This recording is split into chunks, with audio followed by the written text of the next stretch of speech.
Gracia y paz, CCP, para ti en esta noche, miércoles. Volvemos a nuestro segmento especial, Palabras de Fe para CCP hoy y siempre. Estamos analizando, recuérdense, palabras proféticas, palabras remas, o sea, versículos, pasajes de la Biblia que Dios ha resaltado en nuestros corazones para aplicarlos en nuestra iglesia.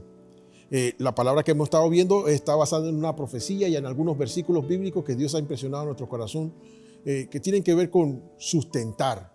Hemos hablado del sustento económico y hace 2 semanas empezamos a hablar sobre el sustento para restaurarnos como familia. Ya vimos cómo Dios quiere restaurar nuestra vida conyugal, nuestra relación conyugal. Y hemos empezado a ver cómo Dios quiere restaurar nuestro liderazgo espiritual en casa. En ese sentido, hablamos del sacerdocio de la casa, de cómo ayudar a nuestros hijos a crecer en la fe, cómo traspasar o legarles nuestra fe a nuestros hijos. Y eso lo vimos la semana pasada, que es una de las 2 funciones esenciales que Dios ha delegado a los padres. Una, enseñarles a sus hijos a vivir una vida de plenitud, una vida donde Cristo sea el centro de su vida, donde ellos pueden ser y hacer como Jesús. Que sean creyentes, en buen castellano, es lo que quiero decir. Y cómo nosotros a través de nuestra relación familiar podemos, nuestro liderazgo espiritual, especialmente de los padres, pero no exclusivamente, porque la madre también juega un papel importante en esto, y cualquiera que haga las veces de cabeza del hogar es la persona responsable de crear el temor de Dios en todos los que viven. Ya eso lo vimos. Ahora vamos a ver la segunda función que Dios espera que todo padre de familia ejerza como sacerdote, o toda cabeza del hogar ejerza como sacerdote. Y perdonen que insista en esto, no me refiero solamente a la figura paterna si no existe, porque si no hay papá en casa, hay mamá, y si no hay mamá, hay alguien que está liderando la familia. Esa persona que está liderando la familia es la persona responsable de hacer que los menores hagan 2 cosas: vivan bajo el temor de Dios, sean cristianos, y número 2, es lo que vamos a ver hoy. Es el desarrollo del carácter y del potencial o las destrezas de nuestros hijos. Vamos a Proverbios capítulo 22, versículo 6. Este es uno de los versículos más mal interpretados de la Biblia. Dice así: instruye al niño en su camino y aun cuando sea viejo no se apartará de él. Este es un pasaje que ha sido mal interpretado por muchos creyentes. Algunos lo interpretan diciendo, bueno, llévalo a la iglesia, métele la religión por fe. Algunos dicen, mi hijo sabe lo que dice la Biblia. Pero no se trata de esto. Este pasaje sí tiene que ver con lo espiritual, pero más tiene que ver con la parte de sus destrezas y de su carácter. La parte espiritual la vimos la semana pasada. Trata de ver quién es tu hijo y qué Dios ha puesto en él. Tiene que ver con su propósito. Y para entender bien este pasaje y aplicarlo de manera correcta, vamos a desmenuzarlo así bien finito. Vamos a empezar viendo algunas palabras claves aquí. La primera de ellas es instruir. En el diccionario secular, instruir se refiere a esto: desarrollar las facultades intelectuales y morales o éticas, o sea, carácter de una persona.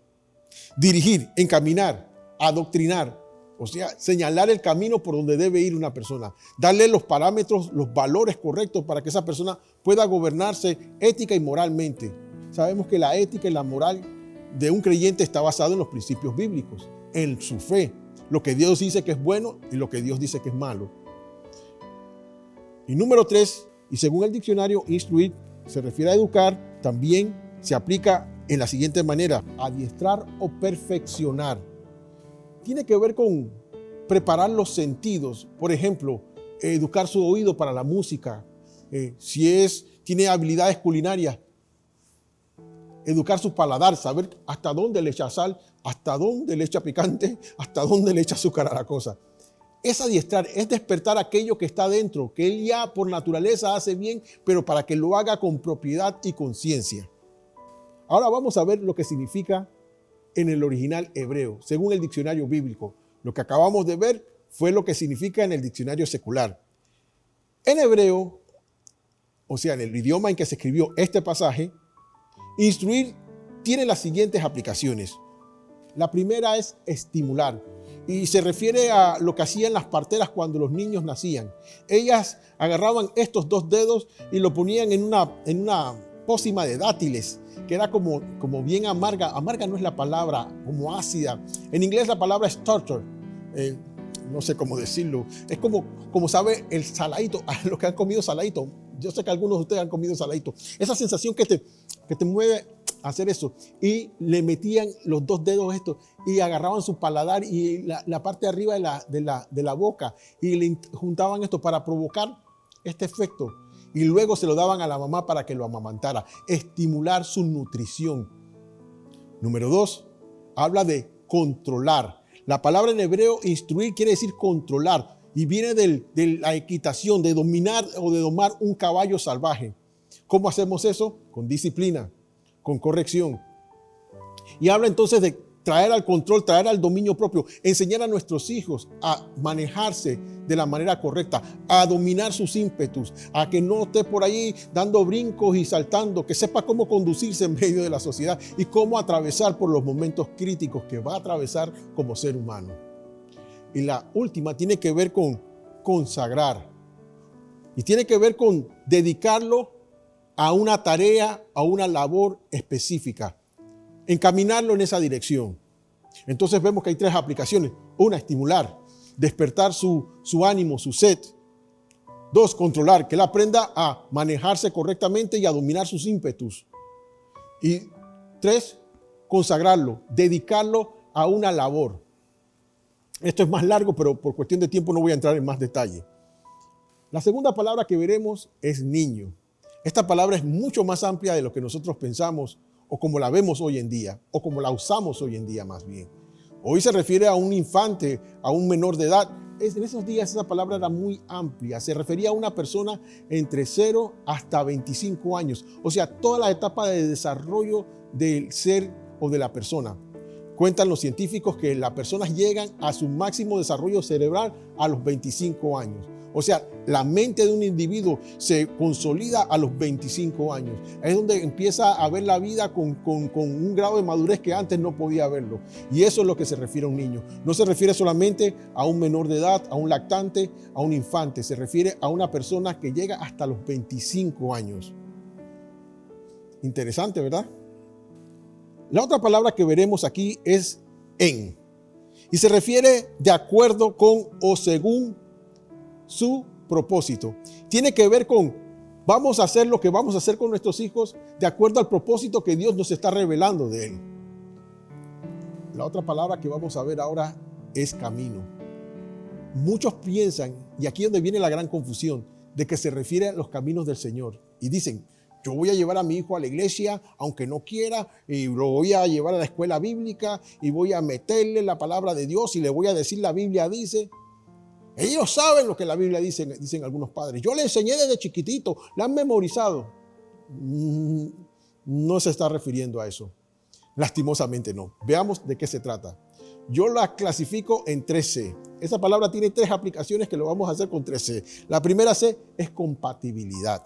Y se refiere a cómo el niño o el muchacho o la persona interactúa socialmente, cómo se conecta, cuál es su personalidad, cómo esa persona actúa y cuáles son sus tendencias de preferencias sociales, con qué tipo de personas se asocia y con qué tipo de personas no se asocia, con quién cae y con quién no cae, con quién empata y con quién desempata. Tiene que ver con cómo es mi hijo y con cómo se relaciona con los demás. Lo que algunos llaman destrezas sociales o inteligencia emocional también. Es muy importante esto. La segunda C que podemos aplicar para la palabra camino es competencias y se refiere a las habilidades del individuo. No todo el mundo tiene las mismas habilidades.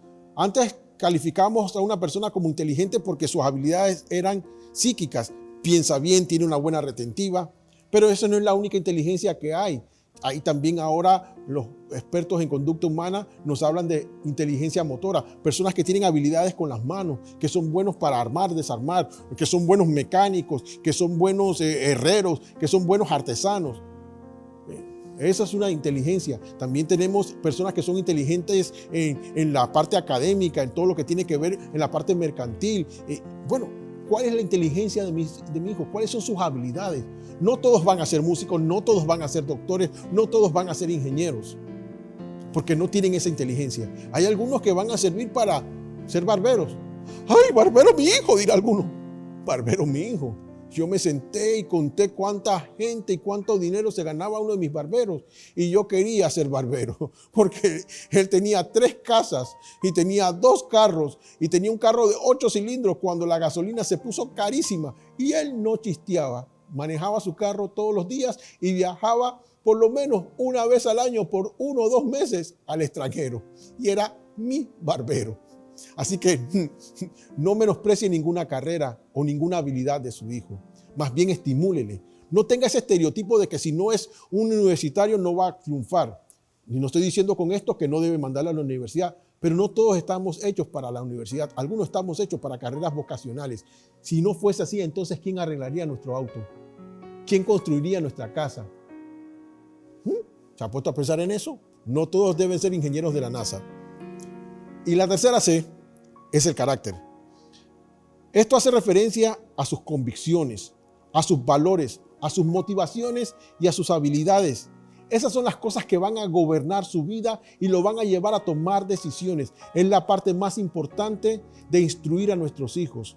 No solamente encontrar sus habilidades y sus capacidades motoras o intelectuales, no es solamente ver cómo empata con las demás personas, sino también cómo él se conduce, qué cree de sí mismo, qué cree de Dios, qué cree de la autoridad. Él lo va a reflejar a través de su conducta. Miren, aquí tengo una gráfica que nos va a ayudar a entender lo que estamos diciendo sobre el carácter. Primeramente, tenemos un aspecto de nuestra vida que es de dominio público.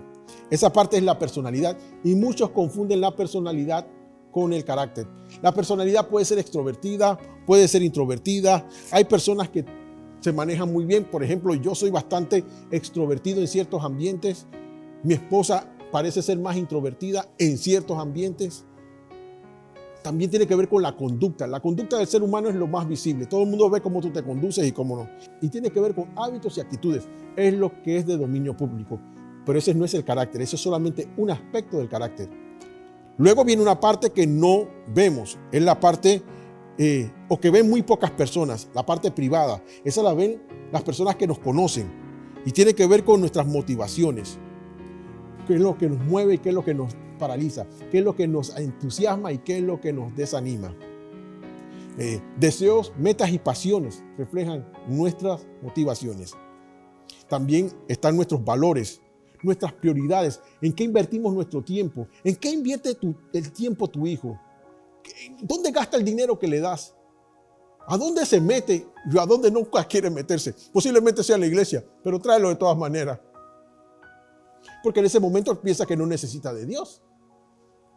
Y está la última parte, la parte más profunda del ser. La parte oculta, la misteriosa, la reservada solamente para Dios, que a veces ni nosotros mismos conocemos. Son las convicciones. Nuestras creencias más intrínsecas, más íntimas, es la fe. Todo el mundo tiene fe, todo el mundo cree algo. A veces ni sabemos lo que creemos, pero nuestra conducta, nuestras motivaciones y nuestros valores van reflejando eso. Y eso se deja ver en los momentos críticos de la vida, ya sea cuando tenemos mucho éxito o cuando tenemos muchos fracasos. Yo le llamo los péndulos de la vida, cuando estamos de un lado a otro, cuando estamos bien o cuando estamos muy mal. Ahí se refleja el carácter, las convicciones de una persona. ¿Qué está revelando el carácter de tu hijo? ¿Dónde debes apretar y dónde debes soltar? ¿Dónde debes estimular y dónde debes dominar? ¿Y dónde debes enseñarle a él a hacerlo? ¿Cómo se forja el carácter de nuestros hijos? ¿Cómo forjo el carácter de mi hijo? ¿Cómo hago si ya es un adulto? ¿Puedo yo participar en algo? ¿Tengo alguna responsabilidad con un hijo adulto? Y cuando me refiero a adulto, me refiero a uno que todavía vive en casa, un muchacho universitario de 18 años que todavía está bajo tu tutela. Acuérdense, porque tenga 18 años no lo hace tener libertad o tener autonomía total. Una cosa es tener 18 años y una cosa es tener emancipación, autogobernarse, autosustentarse. Tengan mucho cuidado. Y aun cuando ya están emancipados, o sea que se mantienen a sí mismos, usted sigue siendo papá, usted sigue siendo mamá, usted sigue siendo sacerdote y sacerdotisa. Y usted tiene la capacidad y el deber de influir sobre ellos. Pero ¿cómo hacemos entonces para que salga lo mejor en nuestro hijo? o se agregue lo mejor en su vida y así su potencial no se vea truncado. Disciplina es uno de los factores claves. La instrucción, traspasar verdades y principios. Eso lo veremos en otra ponencia. Pero por el momento quiero terminar dándote algunos consejos para tu tiempo devocional. Si tienes hijos muy pequeños, o sea, en edades de primaria, haz tu devocional muy divertido y bien corto. ¿Qué puedes usar?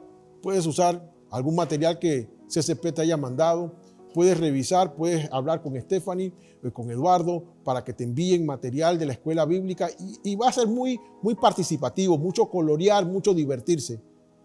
Hazlo corto, un versículo, una frase de la Biblia, aplícaselo y ora por ellos y canten y hagan un microculto, yo le diría. Sería lo esencial, muy divertido. Si tienes hijos ya más grandes, entonces puedes usar las reflexiones y entre ustedes discutir lo que cada uno tiene como impresión o cómo lo ha impresionado el pasaje a cada uno. Puedes usar el resumen que mandamos al final y así todos pueden entonces participar. Pueden tomar esa misma reflexión y aplicar lo que has aprendido aquí de los 6 modos. Papá me ves, proclámalo, pruébalo, pronúncialo. Pueden practicar esas diferentes formas y entonces compartir y edificarse. Pero vamos a hablar más en detalle. Pero esto es para que vayas calentando los motores. También, complementando estos esfuerzos, te recomiendo que sigas con este material, que vuelvas a ver los videos. Estamos haciendo gestiones para enviarte ese video, pero sería solamente para tu consumo. No podrías mandarlo por allí, por las redes sociales, y mucho menos postearlo en las redes sociales, en tus páginas de redes sociales, porque no tenemos el permiso para ello. Estamos trabajando en detalles como eso. Y si no te gusta nada de lo que puede ofrecer CCP, entonces vete a CLC y encuentra algo que te va a servir a ti. Lo que sí te recomiendo, no te quedes parado, no te quedes paralizado. Recuerda que este tiempo Dios quiere levantar a tu familia, quiere restaurar tu vida conyugal, quiere restaurar tu relación con tus hijos, quiere que vuelvas a ser la cabeza del hogar en la cual Él puede confiar, así como confió en Abraham, de que mandaría a sus hijos y a toda su descendencia a seguir en sus caminos, aun cuando Él ya no esté. Y Dios quiere que tú eduques a tus hijos, que tú lo instruyas, que tú descubras su potencial y tú lo desarrolles. En nuestra sociedad moderna hemos dejado estas 2 tareas. Uno, la parte espiritual, la parte del sacerdocio, la hemos delegado en la iglesia. Y la iglesia, sin darse cuenta, ha absorbido o ha tratado de absorber ese rol. Pero no podemos, se lo dice la voz de la experiencia. No podemos ser papás en la iglesia. Somos ayudantes de los papás. Ese es el modelo del Señor que creó la familia. Y en la segunda parte, que es desarrollar el carácter y las destrezas de nuestros hijos, lo hemos delegado sobre el sistema de educación, las escuelas, que los maestros, los profesores sean los que enseñen a nuestros hijos. Ninguna de estas 2 tareas puede realizar la otra persona. Es tu responsabilidad. La escuela puede asistir. La iglesia de seguro debe hacerlo y lo está haciendo. Prueba es todo lo que te estamos dando y esto que seguimos en medio de la crisis, facilitándote. Este es tu momento de levantarte y de hacer que tu casa vuelva al Señor. Como dijo Josué, yo no sé qué van a hacer ustedes, pero mi casa y yo hemos decidido honrar al Señor. Bendiciones.